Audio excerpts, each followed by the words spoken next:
Assalamualaikum warahmatullahi wabarakatuh. Perkenalkan, kami dari kelompok 5 akan menjelaskan mengenai border regional economic. Sebelumnya izinkan saya memperkenalkan anggota kelompok. Yang pertama ada Trisna Mulia Damayanti, selanjutnya ada Octavia Mirendra, ada Rifdan Razmi, ada Marista Berliana, ada Naila Fitri Farafis, ada Wikedean Meilani, dan yang terakhir ada Rahma Sundari.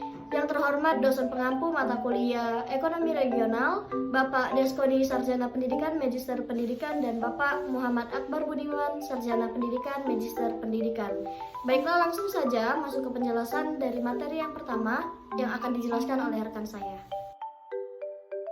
Yang pertama yaitu definisi border regional economic. Border regional economic adalah cabang dari ekonomi regional yang mengkaji tentang berbagai ketentuan dalam pembangunan ekonomi dan organisasi wilayah pada wilayah perbatasan. Border economic regional atau yang kita kenal sebagai perekonomian wilayah perbatasan menyangkut tentang satu atau lebih kekuasaan politik yang independen, menyebabkan beberapa cross-border heterogen dalam sistem politik dan kebijakan-kebijakan ekonomi yang ada pada lokasi yang berbeda. Setiap wilayah mempunyai tujuan ekonomi dan keinginan politik yang berbeda, sehingga terkadang tidak terjadi koordinasi antar cross-border.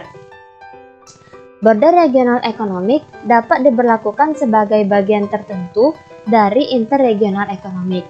Interregional economic didefinisikan sebagai satu ketergantungan ekonomi, interaksi, dan kerjasama di antara dua atau lebih wilayah politik seperti negara bagian, provinsi, kota madya, dan kabupaten. Nah, untuk lebih dalam lagi kita mengetahui tentang definisi dari border regional economic ini, kita harus terlebih dahulu mengetahui apa itu wilayah perbatasan. Wilayah atau kawasan perbatasan berdasarkan Undang-Undang Nomor 26 Tahun 2007 tentang Penataan Ruang merupakan kawasan strategis dari sudut pertahanan dan keamanan yang diprioritaskan penataan ruangnya. Pengembangan dilakukan dengan mengubah arah kebijakan dari orientasi ke dalam atau inward looking sebagai wilayah pertahanan menjadi keluar atau outward looking, yang menempatkan kawasan perbatasan sebagai wilayah pertahanan dan untuk meningkatkan aktivitas perekonomian. Wilayah perbatasan sesungguhnya memiliki arti yang sangat vital dan strategis, baik dalam sudut pandang pertahanan keamanan maupun dalam sudut pandang ekonomi, sosial, dan budaya. Baiklah, saya Rahma Sundari. Di sini saya akan menjelaskan terkait dengan karakteristik wilayah perbatasan. Nah, yang pertama, menurut Adrianto tahun 2008, bahwa pulau-pulau terluar memiliki tingkat insularitas yang tinggi karena sebagian besar wilayahnya itu berada jauh dari daratan induknya. Nah, persoalan ekonomi terhadap pulau-pulau kecil ini berhubungan dengan persoalan transportasi dan komunikasi, lingkungan ekonomi yang cenderung monopolistik, melimpahnya sumber daya kelautan, dan dominasi pada sektor jasa. Nah, pulau-pulau terkecil ini terutama sangat dipengaruhi oleh aksesibilitas yang rendah. Aktivitas ekonomi sangat dipengaruhi oleh cuaca dan kegiatan perekonomian wilayah sangat dipengaruhi oleh negara tetangga. Selanjutnya, menurut Hein tahun 1990, bahwa dalam beberapa hal specialized economy seperti yang terjadi untuk pulau-pulau kecil berefek positif, khususnya yang terkait dengan konsep skala ekonomi. Dengan keanekaragaman spesialisasi ekonomi dari sebuah pulau kecil, maka semakin meningkat pula tingkat ketahanan ekonomi dari pulau tersebut. Dari faktor eksternal, sepanjang pengelolaan kegiatan ekonomi tersebut memperhitungkan tingkat daya dukung pulau secara umum. Selanjutnya, menurut Depan tahun 2008, bahwa pada wilayah perbatasan, interaksi antar penduduk di dua negara berbatasan cukup intensif ketimbang wilayah mainland dalam satu negara.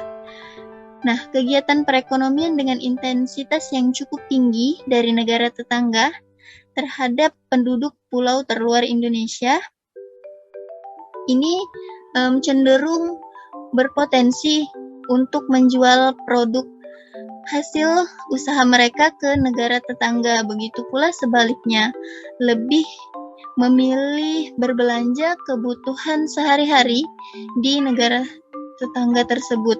Hal ini karena aksesibilitas yang relatif mudah ke negara tetangga daripada ke pulau utama yang terdekat di wilayah Indonesia. Apalagi dengan adanya fasilitas kartu pas yang memungkinkan warga negara Indonesia di wilayah perbatasan itu dapat dengan mudah keluar masuk ke negara tetangga.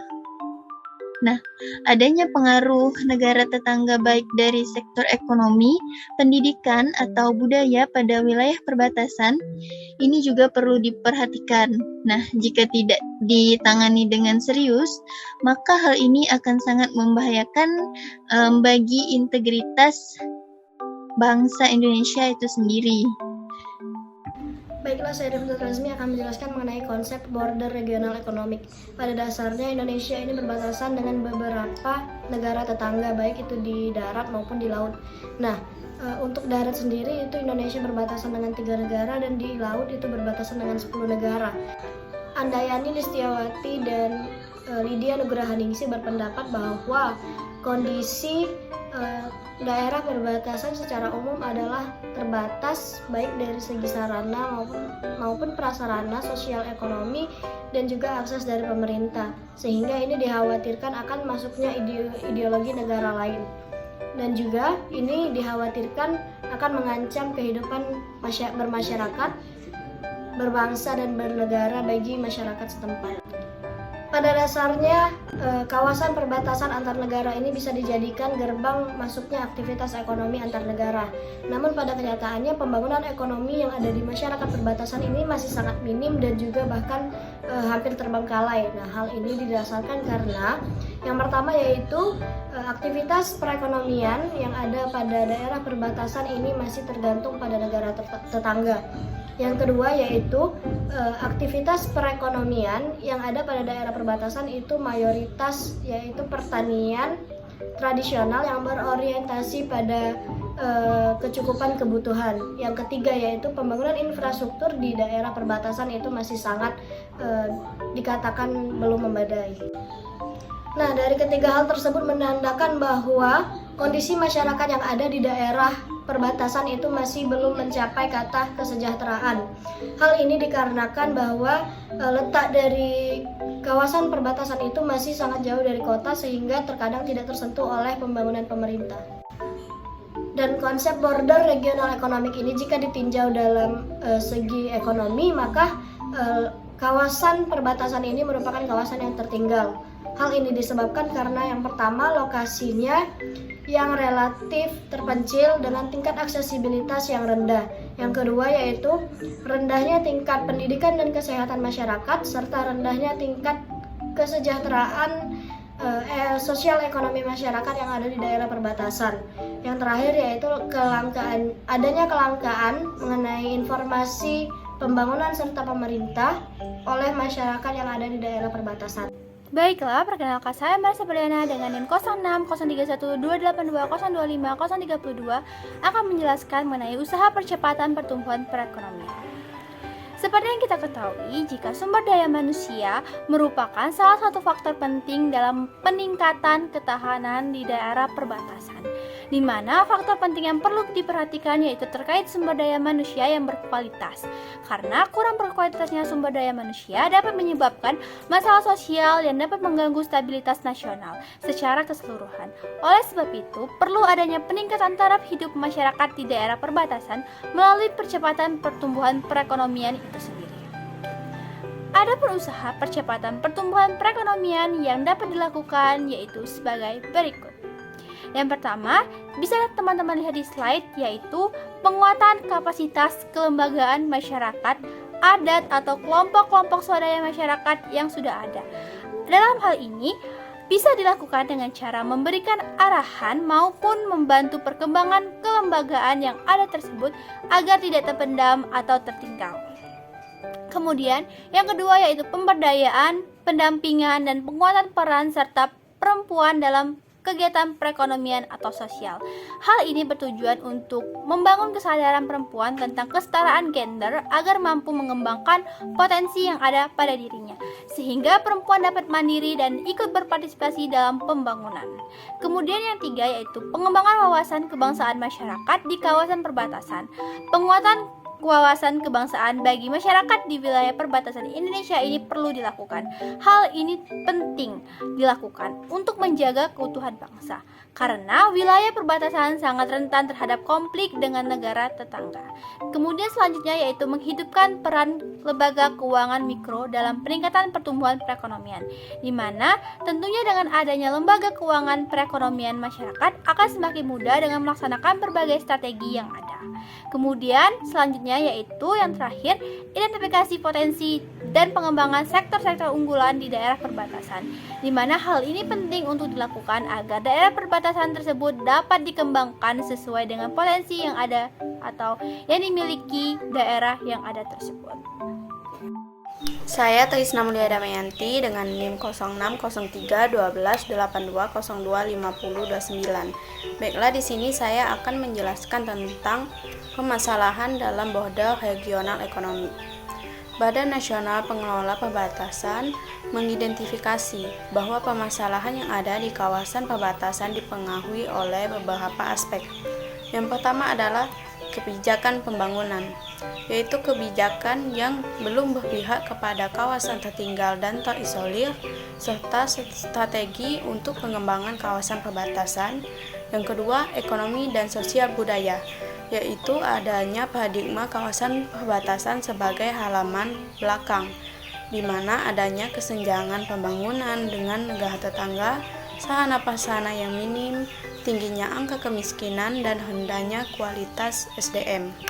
Yang ketiga, pertahanan dan keamanan, yaitu belum disepakati garis batas dengan negara tetangga, jumlah aparat dan sarana prasarana yang terbatas, dan masih ada kegiatan ilegal. Yang keempat, pengelolaan sumber daya alam, yaitu pemanfaatan dan pengelolaan sumber daya alam yang belum optimal. Yang kelima, kelembagaan dan kewenangan pengelolaan, yaitu belum ada kelembagaan yang mengelola kawasan perbatasan secara integral dan terpadu. Dan yang terakhir yaitu kerjasama antar negara.